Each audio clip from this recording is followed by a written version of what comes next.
শেখ হাসিনার পরিবারের বিরুদ্ধে দুর্নীতির অনুসন্ধান নিয়ে আরো বিস্তারিত আলোচনা করতে এই মুহূর্তে রাজধানীর গুলশান থেকে আমাদের সাথে রয়েছেন অর্থনীতিবিদ ওয়াজিদ হাসান শাহ। সরাসরি যাব তার কাছে। ওয়াজিদ হাসান শাহ, আপনাকে স্বাগত।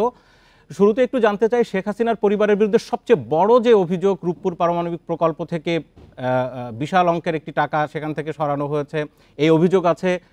সজীবজের জয়ের বিরুদ্ধে ৩০ কোটি ডলারের একটি অভিযোগ রয়েছে পাচারের। এর আগে এফবিআই তদন্ত করে সেই নথি ২০১৪ সালে তারা স্বীকার করেছিল, প্রমাণ পাওয়া গেছে। টিউলিপ সিদ্দিকীকে জিজ্ঞাসাবাদ করা হয়েছে যুক্তরাজ্যে। সব মিলিয়ে একটু জানতে চাই যে এখন আসলে কি হতে যাচ্ছে, অর্থনীতিবিদ হিসেবে আপনাদের প্রত্যাশা কি, আর এর প্রক্রিয়া আসলে কি, সহজে কিভাবে করা সম্ভব? আচ্ছা, আমি যদি শেষ প্রশ্ন দিয়ে শুরু করি, প্রক্রিয়াটা অবশ্যই অত সহজ না, সময় বহুল ব্যাপার। আর প্রথমেই বলতে হয় যে আহ, তদানীন্তন প্রধানমন্ত্রী একটা সংবাদ সম্মেলনে বলেছিলেন ওনার একজন পিয়ন 400 কোটি টাকা বানিয়েছে। এখন যে মানুষের মানে যে মানুষ পিয়ন হয়ে 400 কোটি টাকা বানাতে পারে, তখন এটা তদানীন্তন প্রধানমন্ত্রী বোধহয় বুঝতে পারেনি। সবার মনে না হলেও অনেকের মনে কিন্তু একটা প্রশ্ন জেগেছিল যে একটা পিয়ন যদি 400 কোটি টাকা বানাতে পারে, তাহলে প্রধানমন্ত্রী এবং ওনার আশেপাশের মানুষজন কত টাকা বানানোর সুযোগ পেয়ে থাকতে পারে। যে চারটা নাম বললেন, চারটা নামের ক্ষেত্রে কিন্তু একজন বাংলাদেশের প্রাক্তন প্রধানমন্ত্রী, একজন তার বোন, একজন হলো আহ, যুক্তরাজ্যে একজন এমপি এবং সম্ভবত স্বরাষ্ট্র সচিব জাতীয় কিছু, এবং আরেকজন যুক্তরাষ্ট্রে বসবাসরত। সো চারজনের কেস চার ধরনের। একজন প্রাক্তন প্রধানমন্ত্রী হিসাবে শেখ হাসিনার স্বাভাবিক আয় ছিল, যেটা দেখার বিষয় জ্ঞাত আয় বহির্ভূত সম্পদ তার কিরকম। এইটা তো বাংলা ওনার তো দ্বৈত নাগরিকত্ব থাকার কোনো প্রশ্নই আসার কথা না। তার ট্যাক্স ফাইল ঘাটাঘাটি করে এবং অন্যান্য দেশে কি সম্পদ আছে এটা তথ্য আমরা যেসব বন্ধুপ্রতিম দেশ আছে তাদের কাছে চাইতেই পারি। টিউলিপ সিদ্দিকের অবশ্যই আয় আছে। She has been N MP for several years.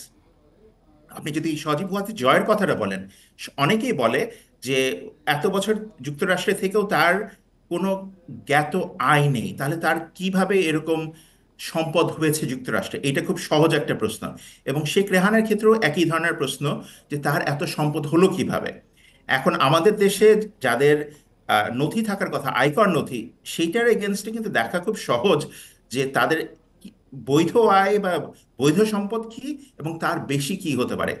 আহ, আমরা জানি প্রাক্তন প্রধানমন্ত্রী প্রায় আমাদের বর্তমান তত্ত্বাবধায়ক সরকারের প্রধান ডক্টর ইউনূসকে নিয়ে প্রশ্ন তুলেছেন কিভাবে উনি এত টাকা বানিয়েছেন। আপনি যদি দেখেন, ডক্টর ইউনূস যখন নোবেল প্রাইজ জিততেন, সেই নোবেল প্রাইজের আয় কিন্তু যে কোনো বাংলাদেশের প্রধানমন্ত্রীর 20 বছরের আয়ের থেকে বেশি।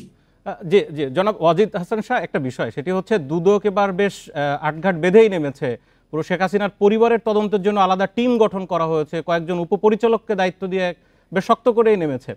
বিএফআইইউর কাছে তারা তথ্য চেয়েছেন, কতটুকু সক্ষমতা আছে আসলে বিএফআইইউ এর এই অফশোর কোম্পানির মাধ্যমে টাকা লেনদেন, বিদেশের অ্যাকাউন্টে টাকা আছে কিনা, কি হয়েছে, এগুলো কি আসলে সম্ভব?